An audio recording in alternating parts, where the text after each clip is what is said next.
Genios de todo el mundo se reúnen en un congreso sobre física teórica celebrado en Alemania.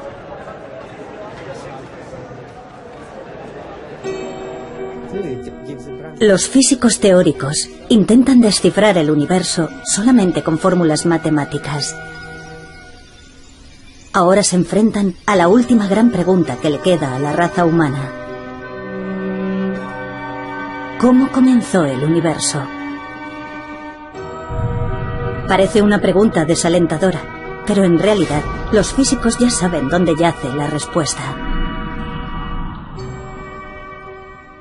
Son los lugares en los que nuestras ideas de espacio y tiempo se vienen abajo. La ciencia, por lo tanto, no sería capaz de determinar cómo comenzó el universo. Los lugares a los que se refiere Hawking son los agujeros negros que engullen todo con su enorme gravedad. Ni siquiera la luz puede escapar de su profunda oscuridad, pero si su centro pudiera expresarse con una fórmula matemática, por fin se explicaría todo el universo. Esta sería la fórmula definitiva.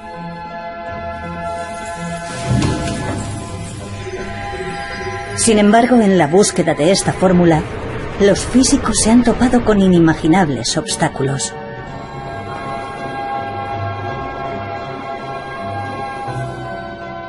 Cayeron rayos y truenos y él dijo algo así como: eso debe de ser Dios. Nos estamos acercando demasiado a la respuesta y Dios está furioso con nosotros.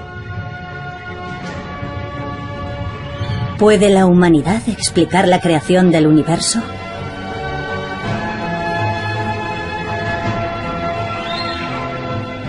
Armados solo con fórmulas, los físicos se han propuesto siempre metas muy ambiciosas. Esta es la historia de unos brillantes físicos y sus caminos recorridos a lo largo de un siglo. La fórmula definitiva.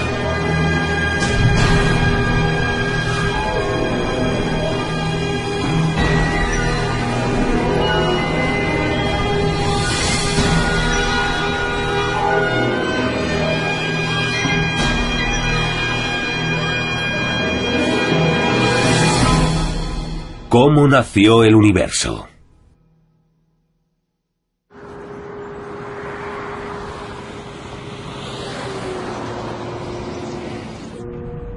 Entre las montañas de Colorado, Estados Unidos, se encuentra un centro que sirve de inspiración a físicos del mundo entero y donde se reúnen todos los años. El Centro Aspen de Física ha sido testigo de muchos descubrimientos importantes. Demos la bienvenida a John Sworth.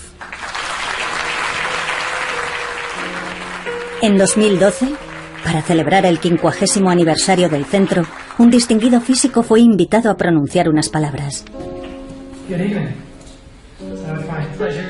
John Sworth es uno de los físicos que más cerca ha estado de descubrir la teoría definitiva. Nos topamos con un prometedor enfoque para llevar a cabo la idea de Einstein de una teoría unificada. Ya teníamos una teoría única sin ninguna arbitrariedad que se suponía que describía todas las fuerzas de la naturaleza. Sworth ideó una nueva teoría llamada teoría de supercuerdas. Describía un mundo impensable anteriormente de partículas elementales revoloteando como cuerdas temblorosas. Pero hablaremos de ello más adelante. Antes echemos un vistazo al lugar que animó a Sworth a emprender su viaje en busca de la fórmula definitiva.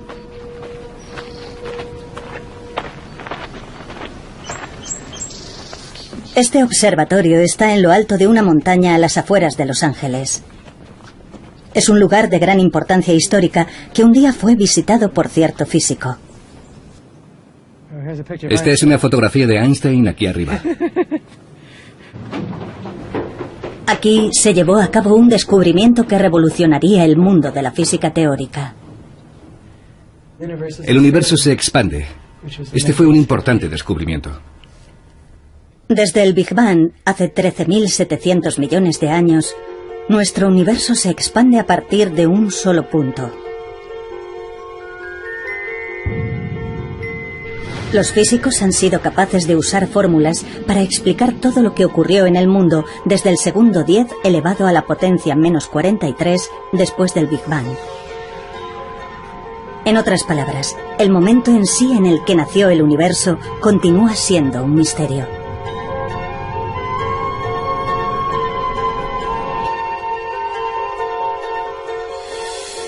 La fórmula definitiva desentrañaría los secretos del inicio del universo y explicaría todo lo que existe. Fue un brillante físico quien abrió este camino épico. Albert Einstein. Albert Einstein es una figura legendaria para la física del siglo XX.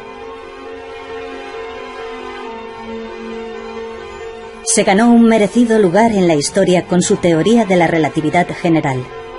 En una era sin ordenadores gigantes, logró demostrar con precisión los movimientos del universo más distante.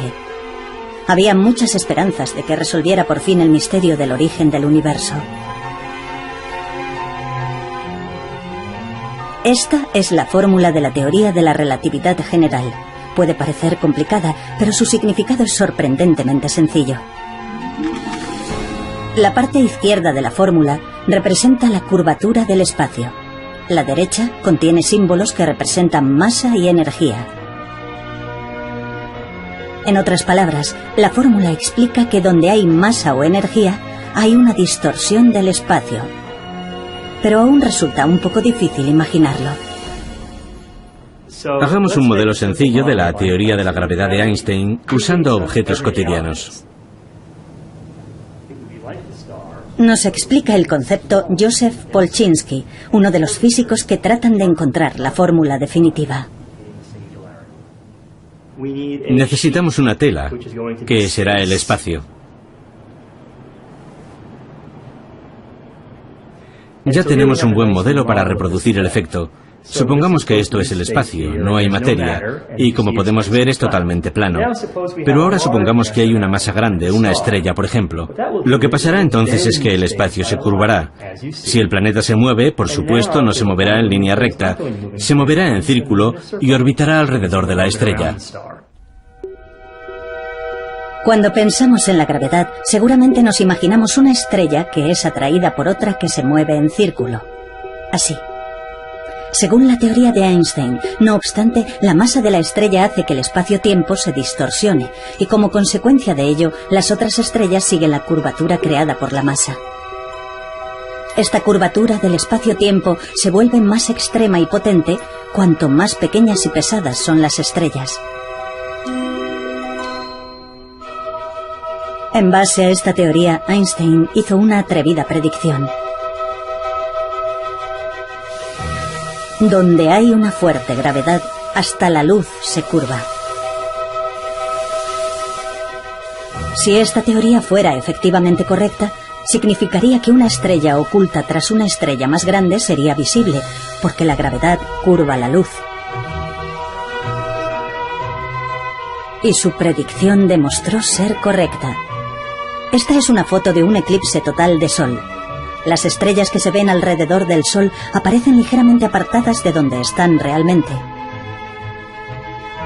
Ello es debido a que la enorme gravedad del Sol ha provocado que se curve la luz de lejanas estrellas.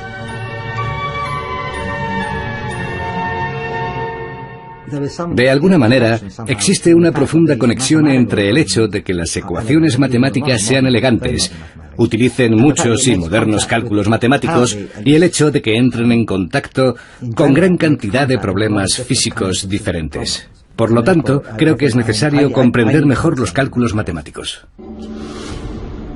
¿Cómo nació el universo? Se esperaba que la teoría general de la relatividad resolviera el mayor misterio que aún se le resiste a la humanidad, pero aún habría un obstáculo inesperado. Fue el eminente físico Stephen Hawking quien lo reveló. Hola. ¿Cómo están?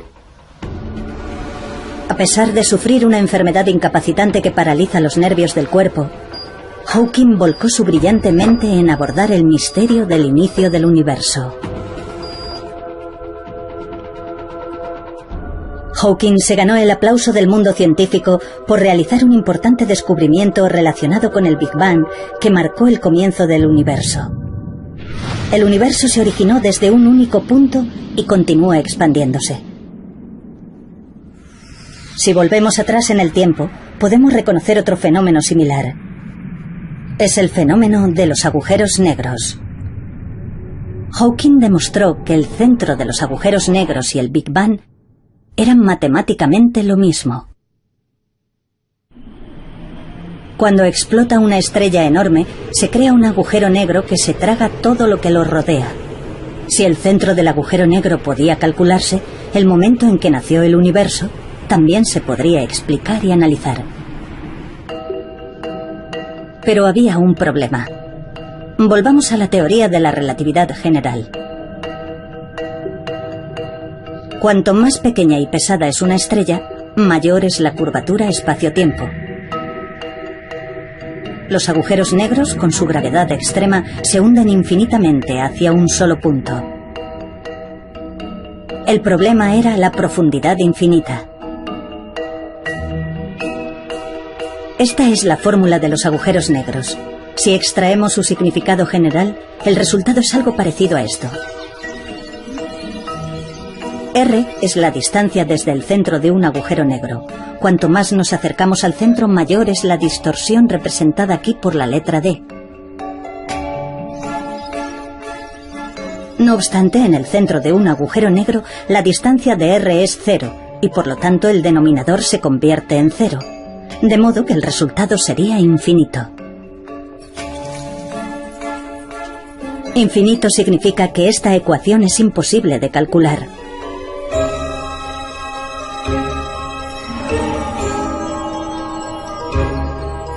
En otras palabras, la ecuación de la teoría de la relatividad general no puede aplicarse al centro de los agujeros negros. Si no podemos explicar el centro de los agujeros negros, el misterio del origen del universo también seguirá sin resolverse. Así que la teoría de la relatividad general, después de todo, no fue la fórmula definitiva. Son los lugares en los que nuestras ideas de espacio y tiempo se vienen abajo. La ciencia, por lo tanto, no sería capaz de determinar cómo comenzó el universo. El plano del universo demostraba ser huidizo. Los físicos aún tenían que resolver la cuestión del infinito.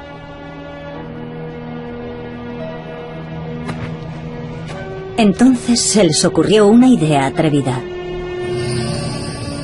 ¿Por qué no combinar la teoría de la relatividad general con otra fórmula?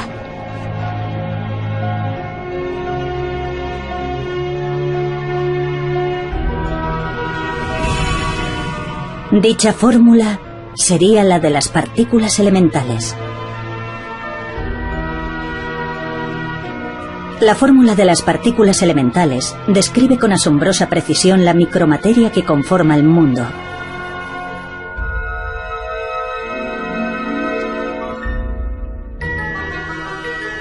Pero, ¿por qué combinar esta fórmula con la de la teoría de la relatividad general? El centro de un agujero negro es un único punto minúsculo infinitamente comprimido. Al incorporar la fórmula de las micropartículas elementales, se creyó que el problema del infinito se resolvería, y así el misterio del origen del universo se desvelaría por fin.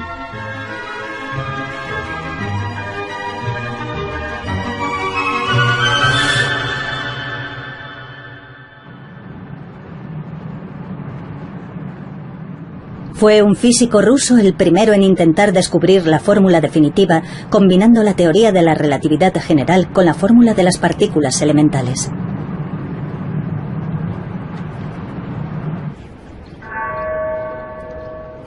A las afueras de San Petersburgo hay un bosque apenas visitado por la gente. En él hay una lápida marcada por 2 balazos. Es la tumba de Matvei Bronstein, un brillante físico perseguido y asesinado durante la era soviética. Hola, buenos días. Su hija, de 82 años, sigue viviendo en Rusia.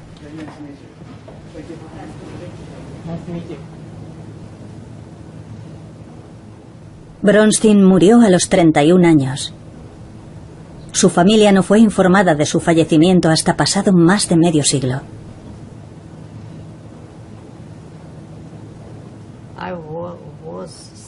Yo tenía 6 años. Lo detuvieron el día de mi 6º cumpleaños. Todos mis recuerdos son imágenes. No recuerdo conversaciones ni situaciones.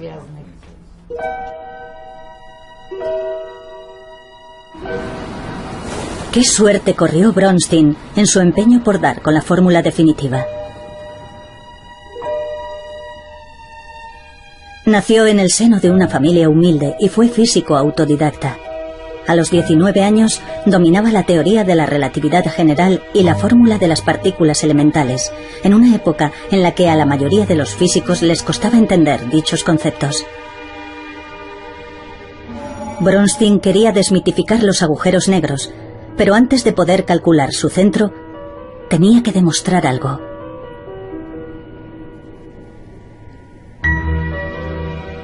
Debía comprobar si las 2 fórmulas podían combinarse y funcionar juntas a nivel microscópico en el espacio que lo rodeaba. Tomó una sección de espacio, a una escala menor incluso que la de las partículas elementales, y calculó la gravedad que actuaba sobre ellas. Aquí, las 2 fórmulas utilizadas por Bronstein han sido reemplazadas por fórmulas modernas. Parecen complicadas, pero expresadas de una forma más sencilla significan lo siguiente. La primera parte de la fórmula de las partículas elementales establece que sus cálculos se refieren al mundo microscópico. Dentro del recuadro azul, la fórmula describe la micromateria y las fuerzas que actúan sobre ella. Bronstein introdujo la teoría de la relatividad general en esta fórmula. Entonces, se produjo un resultado sorprendente. Apareció un 0 como denominador. Esto solo podía significar una cosa: un cálculo imposible, conocido también como infinito. No hay duda de que las fórmulas combinadas eran correctas, pero ¿por qué daban aquel resultado? Bronstein continuó sus cálculos con mayor precisión aún. Pero, al final, solo obtuvo un número infinito de infinitos.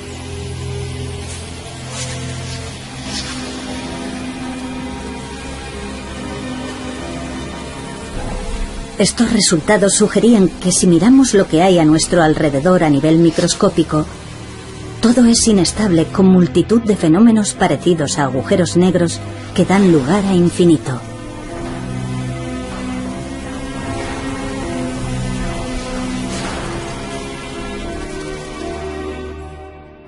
Las 2 teorías físicas fundamentales no funcionan juntas.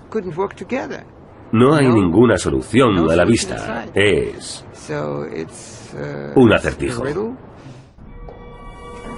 Con el problema del infinito sin resolver, Bronstein había sacado a la luz involuntariamente otro acertijo. Estamos rodeados por una inmensa cantidad de infinitos. Mientras tanto, en la Unión Soviética ocurrían terroríficos sucesos bajo el gobierno de Stalin. Se calcula que alrededor de 1 millón de intelectuales y ciudadanos fueron perseguidos implacablemente. Los científicos librepensadores eran el objetivo más evidente. No obstante, Bronstein permanecía ajeno a todo lo que ocurría en su entorno y seguía intentando solucionar el problema del infinito. ¿Por qué los resultados eran siempre infinito? Si los cálculos eran correctos, el espacio que nos rodea podía derrumbarse en cualquier momento.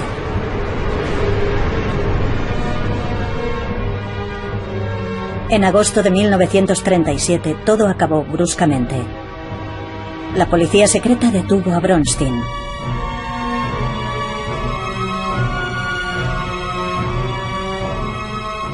Fue fusilado de inmediato y enterrado en el bosque.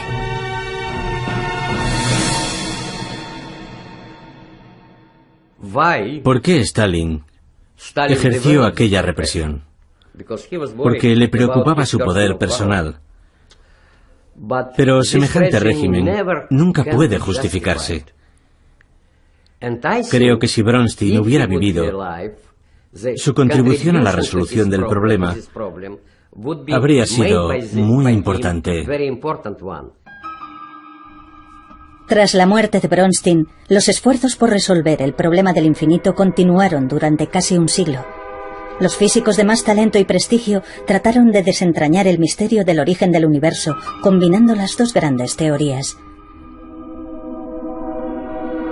Pero ninguno de ellos tuvo éxito.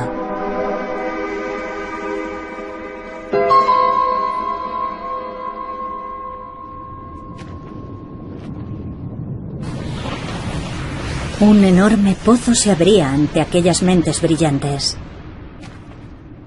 Intentar solucionar el problema del infinito es desperdiciar tu vida. Eso era lo que pensaba la mayoría de los físicos cuando cesaban en su empeño por encontrar la fórmula definitiva.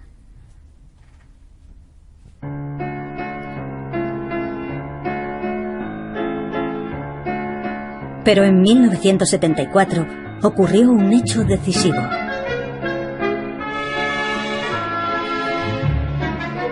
Se publicó un ensayo que aseguraba haber dado con la fórmula que resolvía el problema del infinito.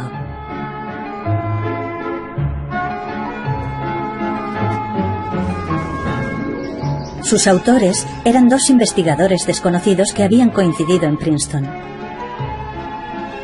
Aquellos jóvenes físicos eran John Swartz y Joël Scherk, de origen francés. Su investigación giraba en torno a un campo olvidado y considerado anticuado entonces: la teoría de cuerdas.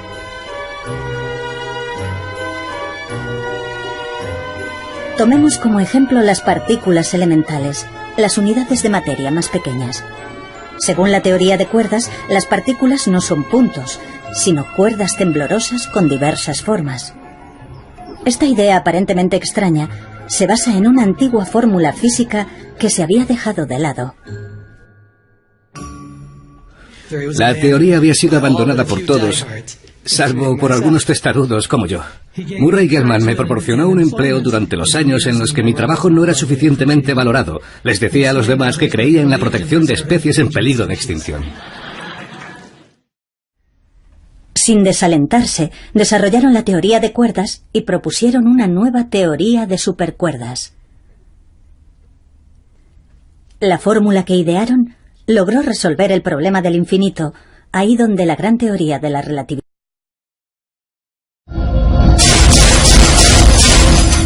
general y la fórmula de las partículas elementales habían fracasado.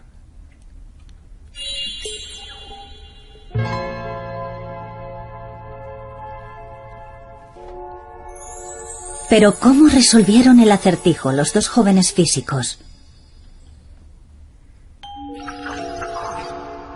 Esta es una fórmula que combina la teoría de la relatividad general y la fórmula de las partículas elementales.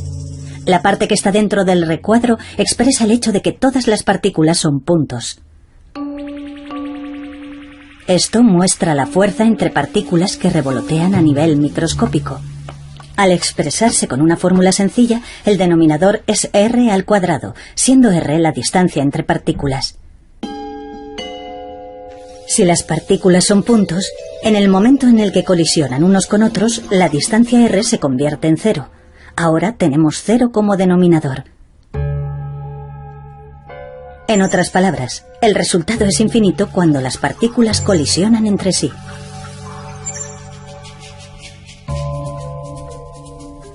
Pero como recordarán, en la teoría de supercuerdas, las partículas no son puntos, sino cuerdas parecidas a gomas elásticas.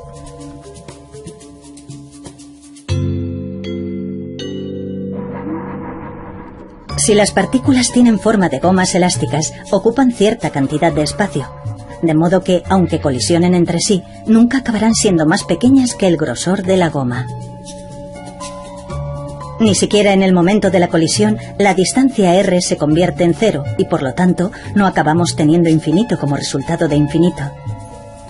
La teoría de supercuerdas resolvió finalmente el acertijo del infinito que había preocupado a los físicos durante casi medio siglo. Además, abrió el camino para desentrañar el misterio del origen del universo. No era un problema en el que trabajaran muchas personas, pero algunos éramos conscientes de él y era un problema que había estado ausente en anteriores enfoques. Por eso, ambos comprendimos que era algo en lo que valía la pena invertir nuestros esfuerzos. Sin embargo, la mayoría de los físicos no prestaron atención a su teoría de supercuerdas.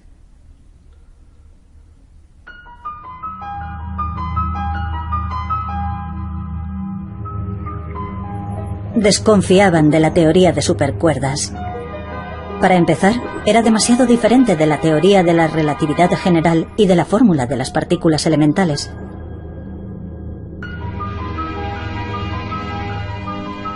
Pero eso no era todo.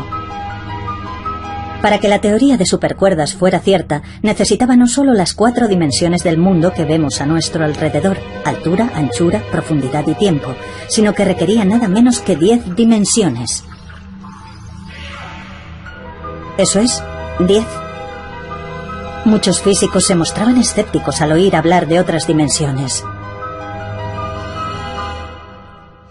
Nuestro espacio-tiempo tiene 3 espacios y una dimensión de tiempo. Por eso decimos que es un espacio-tiempo de 4 dimensiones. Pero en lugar de 4 tenía al menos 10 dimensiones. Había que hacer algo con respecto a aquellas 6 dimensiones superfluas. Así que perdí el interés en trabajar con más dimensiones. No me solucionaba nada. La teoría de supercuerdas no puede llamarse física. Aquellos que lleven a cabo tales investigaciones deben ser excluidos. Esas eran las opiniones que se escuchaban en aquella época. Schwartz recibió frecuentes comentarios sarcásticos de un físico ganador del premio Nobel. Creo que veía con escepticismo el programa de la teoría de cuerdas.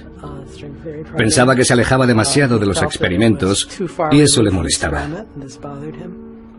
Me tomaba el pelo con ello. Me veía en un pasillo y me gritaba desde lejos: Schwartz, ¿con cuántas dimensiones trabajas hoy?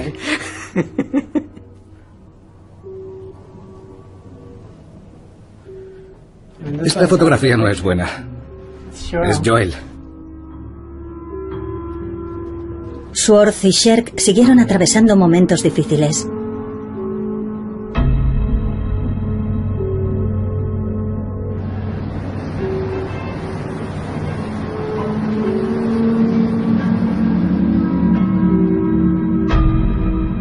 Después de que su teoría de supercuerdas fuera desechada ampliamente, Sherk cayó enfermo por una grave diabetes y regresó a Francia.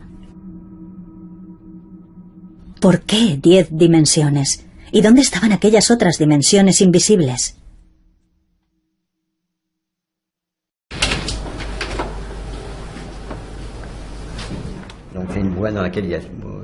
Son ensayos escritos por el Dr. Sherk.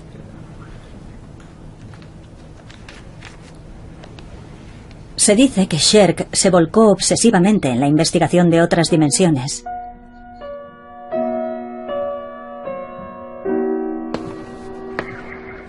Deambulaba por las calles en busca de distintas dimensiones.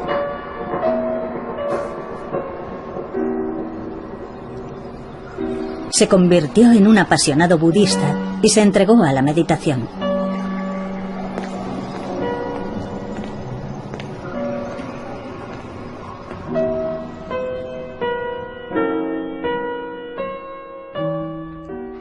A veces se sentía aislado, porque sabía que era una de las pocas personas que trabajaban en aquello. Eso en ocasiones le resultaba frustrante, porque la gente opinaba. A la gente no le convencía lo que estaba haciendo, y eso le frustraba. La vida de Sherk llegó a su fin cuando tenía 34 años. En su dormitorio se hallaron pruebas de que se había inyectado una enorme dosis de su medicación contra la diabetes. Joel Sherk era una persona notable y tenía una creatividad extraordinaria. Mientras trabajó conmigo sin duda contribuyó con sus ideas. Su muerte me cogió totalmente por sorpresa. De haber estado sano y haber vivido en los años 80, habría jugado un importante papel en los acontecimientos.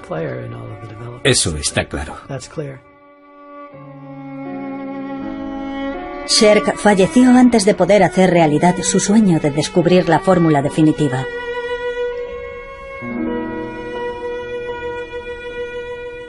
Sworth, en solitario, continuó persiguiendo la meta que su amigo no logró alcanzar. Mientras otros físicos consiguieron prestigio a través de llamativos logros, él siguió centrado en la teoría de supercuerdas.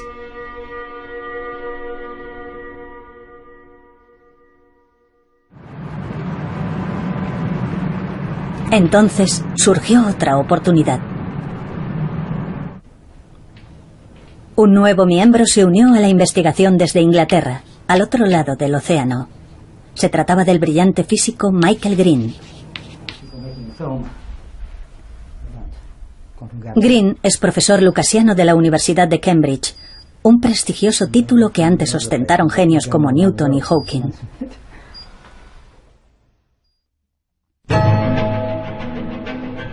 Sworth y Green decidieron enfocar la pregunta de las dimensiones de la siguiente manera. Nunca había habido ninguna prueba matemática de que solo hubiera 4 dimensiones en el universo. Si la fórmula decía que eran 10 dimensiones, tal vez fueran las creencias ampliamente extendidas las que estaban equivocadas. Los dos físicos decidieron una vez más probar que la fórmula de la teoría de supercuerdas merecía ser la fórmula definitiva. Necesitaban demostrar que la teoría de la relatividad general y la fórmula de las partículas elementales podían hallarse dentro de la fórmula de la teoría de supercuerdas.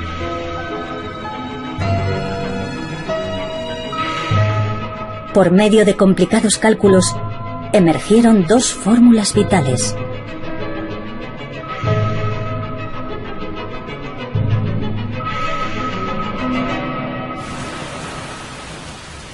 Cuando estaban realizando los últimos cálculos para asegurarse de que no había contradicciones en la fórmula, se toparon con algo extraño.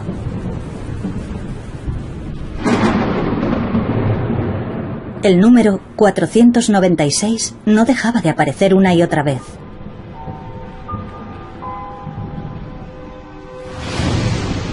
...496 es lo que se conoce como un número perfecto y ya era venerado por los antiguos griegos que lo relacionaban con la creación del mundo. Su aparición simultánea era una prueba de la hermosa armonía entre el vasto universo y el mundo microscópico que coexisten en la fórmula.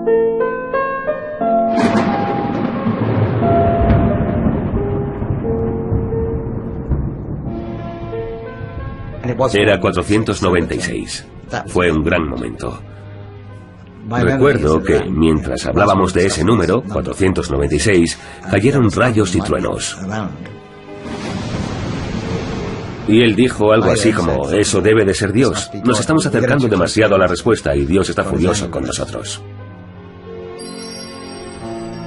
Al mismo tiempo que apareció el número 496, consiguieron combinar la teoría de la relatividad general y la fórmula de las partículas elementales sin ninguna contradicción. En aquel entonces nos pareció un milagro.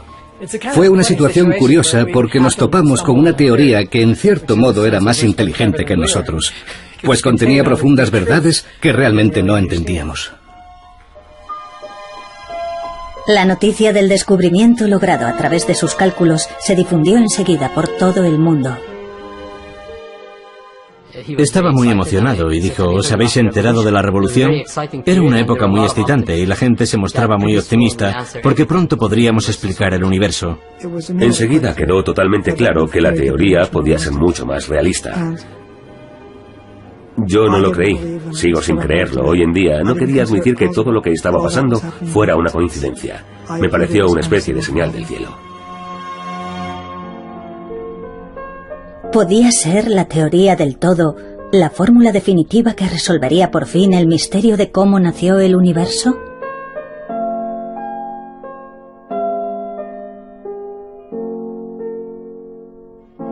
Físicos de todo el mundo se pusieron manos a la obra y empezaron a investigar la teoría de supercuerdas. De repente, la teoría de supercuerdas se encontró en la vanguardia de la física.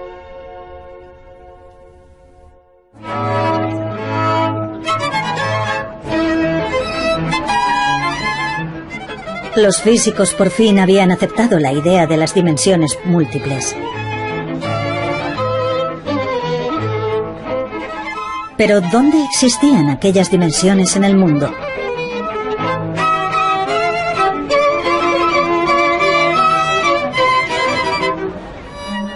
Hay que hacer un esfuerzo para comprender la idea.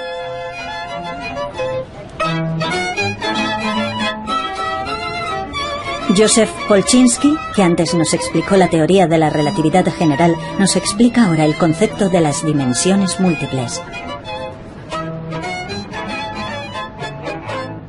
Muchos físicos piensan que el universo tiene dimensiones ocultas. Para un físico, una dimensión es una dirección en la que pueden moverse las cosas. Podemos verlo con esta cuerda floja, por ejemplo. Nuestra equilibrista Erika ve la cuerda floja como un mundo unidimensional. Solo puede moverse hacia adelante y hacia atrás.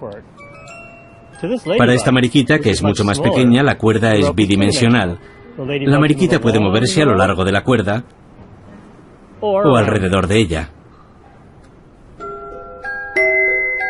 Como dice Polchinski, la cuerda es bidimensional para la mariquita.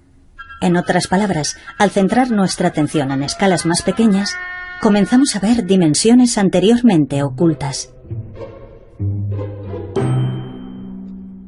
Pero ¿dónde podemos encontrar ese mundo de 10 dimensiones descrito en la teoría de supercuerdas? Existe en el mundo microscópico. Un mundo tan microscópico que es la trillonésima parte de la trillonésima parte de un átomo. Estos objetos de forma extraña son lo que los físicos consideraban parte de esas otras dimensiones. Como las dimensiones están ocultas a nivel ultramicroscópico, normalmente son invisibles al ojo humano.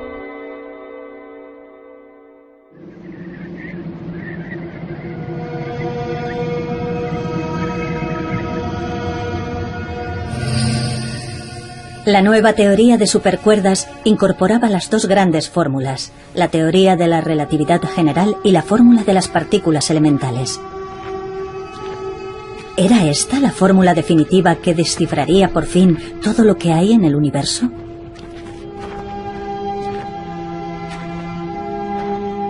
Pero no obstante, había una sensación de incertidumbre en el todavía arduo camino que quedaba por delante.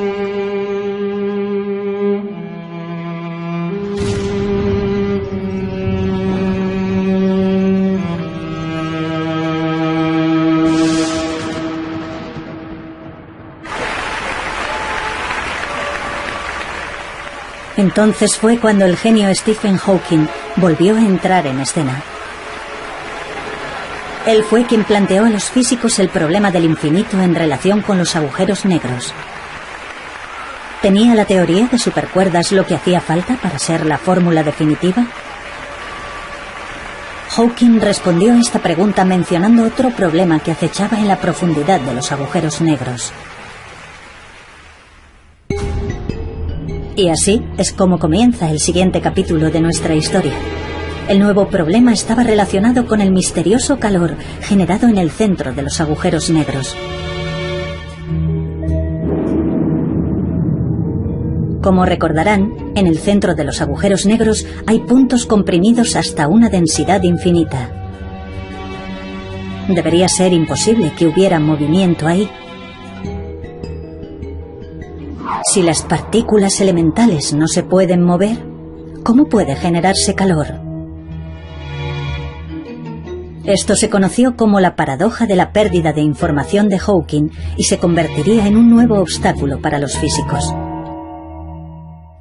Se mostraba muy escéptico hacia la teoría de cuerdas, pero sus argumentos parecían bastante buenos, así que era muy difícil averiguar en qué se había equivocado. Sin embargo, muchos creíamos que tenía que haber algún error, aunque no fuera evidente. Aquí es donde aparece un nuevo héroe.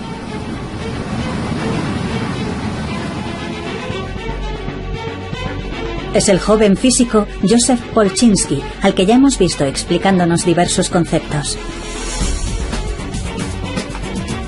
Polchinski logró seguir desarrollando la teoría de supercuerdas.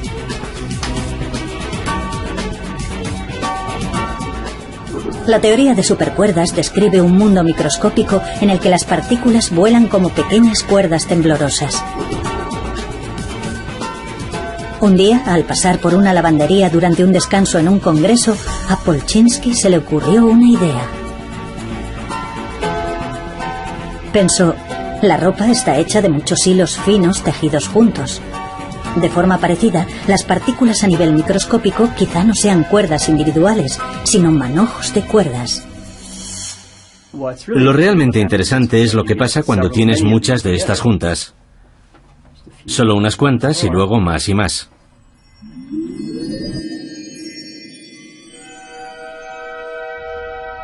Trabajó en una fórmula y propuso que no eran cuerdas individuales, sino muchas cuerdas moviéndose juntas y formando una especie de membrana. Los hallazgos de Polchinski hicieron que físicos de todo el mundo trabajasen en cálculos para identificar el calor en el interior de los agujeros negros. Finalmente, con la incorporación de una nueva fórmula que describe el fenómeno de la membrana, la teoría de supercuerdas se utilizó con éxito para calcular el calor dentro de los agujeros negros. Se creía que en el corazón de los agujeros negros las partículas eran comprimidas hasta el infinito y no se podían mover. Pero en el corazón de los agujeros también podía haber dimensiones múltiples. En dichas dimensiones, las cuerdas se tejen juntas formando membranas que se mueven y generan calor. Creo que la paradoja de la pérdida de información de Hawking es uno de los grandes experimentos de la historia de la ciencia. Si no hubiera defendido con tanta vehemencia que la paradoja existía, puede que la gente no le hubiera prestado la atención que se merecía. En 2004, Hawking tomó la valiente decisión de convocar un congreso en el que reconoció que estaba equivocado.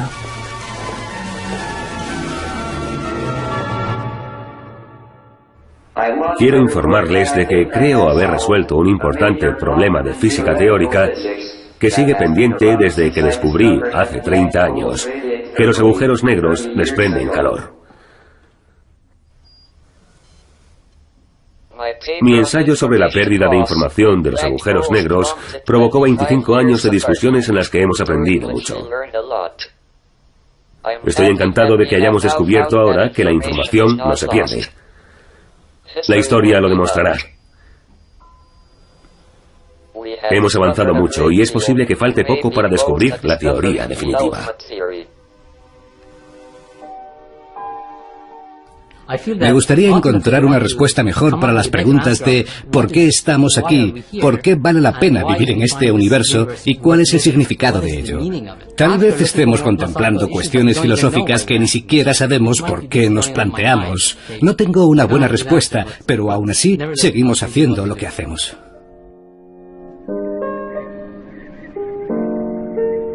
La paradoja de Hawking se superó y se había desarrollado una nueva teoría de supercuerdas. Con esta fórmula, ¿podía la humanidad resolver finalmente el misterio del origen del universo?